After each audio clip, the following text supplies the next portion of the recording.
Welcome back to Sunrise Daily. Well, yes, indeed. Yesterday was the 100-day mark, actually, ever since the new government assumed office. Professor Femi Otubanjo joins us this day to give his perspective on what he's been seeing so far. Thank you for coming on today. Thank you very much for having me. Well, you've been adjusting, Prof. Yes. What's happening to you? Well, we're there. You know, the Yoruba say, when a child falls, he continues to look forward. But when an adult falls, he looks back to see what was the cause of the fall. So we are in that process of looking back. You must have seen something. Of course, we've seen a lot. What about a teenager? When a teenager falls, they don't have anything for it. Because they are looking forward. A teenager. Yeah. We're in between, as we still call them a child. Yes. The reason I say this, you're already saying that it was same that the PDP is looking back. Is that what you're saying? It has to. You're saying it's an adult political party. Is that what you're saying? That's the wisdom that an adult has, is to always look back when you have a challenge. When you fall, you want, why did I fall? Was it my fault? Did I do anything wrong? Did I offend anybody? And so on and so forth. You always look back. The young people have the privilege of just going on and continue to make mistakes until they become an adult. Yes. But the thing is, I mean, many are enthusiastic about this new government when they came on board. Yes. When they took the oath of office, that presidential inaugural speech from the president, he spoke about a number of things. And ever since then, he's taken some actions on security, and many are also watching. Well, this month is a month we're told that they will have the ministers. Yes. But so far, what have you seen? Well, I would say so far so good. We can judge the government from the perspective, a partisan perspective, and then whatever it does, you underrate it. You can judge it from a fairly rational perspective, in which you look at things dispassionately. Quite honestly, the 100 days is a military vestige. Why are we celebrating 100 days? The basic elements of governance cannot be achieved in 100 days. We are talking about inflation rate. We are talking about provision of electricity, improvement in education, improvement in medical services, transportation, infrastructure, inflation, exchange rate. Those are not things that you can determine a government's role in 100 days. The 100 days is an idea that was incubated in a military context. Remember President Muhammad, this one is sacked, that one is cancelled. Those are the privileges of dictatorship. They do not occur in a military regime. The first 100 days is for advertising intent. You have to advertise what you want to do, to tell people, I'm going to do this, I'm going to do that, to try to understand the complex environment of governance, particularly at the federal level. So what has happened is that Buhari has continued to advertise his intent. In some cases, he has taken action. He has set up a presidential advisory committee to plan strategies for fighting corruption. Corruption has not been fought yet. But the idea that you want to fight corruption, the idea in the public space that you are looking for 100 judges to man special courts, is enough to threaten those who have the intent to be corrupt.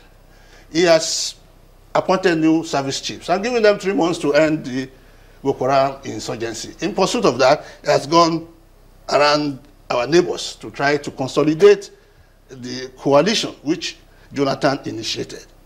So, and of course, by calling in heads of parastatals of ministries, he has tried to show that I would not tolerate leakages and indiscipline. So things are going on. But you cannot begin to say, this is the result, that is the result. I talk strictly as a political analyst now, not as a partisan political. But you cannot judge the government in 100 days. You say that it's military is a leftover of military prestige. Yes, is that what you're saying? But quite a number will say it actually emanated from the United States. Did you hear that part of the story as well? From the days of Franklin Roosevelt, whom they said tried to draw his economy, the economy of the United States, out of the doldrums. Yeah, that was an emergency environment. And if you know the Roosevelt ruled America like a dictator because he had a crisis, the depression to deal with. And so you could afford to say, what have I done in 1 month to get us out of this challenge? Next 60 days. But this is a normal democratic environment. The government needs to settle down. One problem that you find with the Buhari regime is that because the APC, quite honestly, came out of a coalition of authoritarian parties.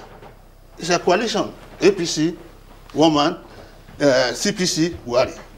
Two people really were the facilitators of the party. And therefore, they really had not established the culture of a party to be able to sit down and form compromises and consensus in a post-election environment. So they were more concerned with winning the election, with managing the relationship between Buhari and Tinubu, to the extent that they did not know, they did not prepare for power. So when they got there, they were confused. Look at what happened in the National Assembly. That's not something that should happen to a political party that was prepared for power. Buhari himself was staying back, quite honestly, and allowing Tinubu to run the thing, because that's where the money was coming from. And this part of the challenges, teething problems that any political party will face when you just assume certain positions. No, if you are really, you cannot, it's not any political party. If you talk about any political party, we now go across the world and look at what happens in the US, in Britain. They are prepared for post-election power. When you are preparing for election, you must begin to create a scenario. What if we win? If we win, who will be this? Who will be that? By the time Obama or Clinton were elected, they were already talking to Secretary of State. You already knew 2 or 3 people were going to be Secretary of State. Knew 2 or 3 people were going to be this. But Prof, you know how it works here. Yes. I mean, you could say this is who will be this, but it changes. They say 24 hours is a very long time in politics. Yeah, but 3 months is too long to begin to grope in the dark. That is just that this is an incoherent party that was not really prepared for power. Tell us what you think as it is now, with 100 days, whether anyone likes it or not, we must be able to ask questions what they've done or what they've been able to start. And you say it came upon the party unexpectedly. They didn't know that they were going to be victorious at the poll. No, I don't think they thought, they knew they were going to be victorious, but they were not so sure. They were not so sure. So that assurance that wasn't there didn't make them get their books in order to start off. As it is now, let's first of all look at what is happening around, security. Now, he's been going around, even though those were some of the things that the party used against President Jonathan, that, look, you can't fix it while you're going around to your neighbors. He also did the same thing. Do you think that that has given us the desired result that we would expect as a people? Well, you see, you don't determine the outcome of a war before it ends. You can only think in terms of battles and skirmishes. 100 Boko Haram fighters killed today, but then another 100 shows up and attacks a village in Borno State. So until the war, Churchill was the one who said the French are good at winning battles, but not the war.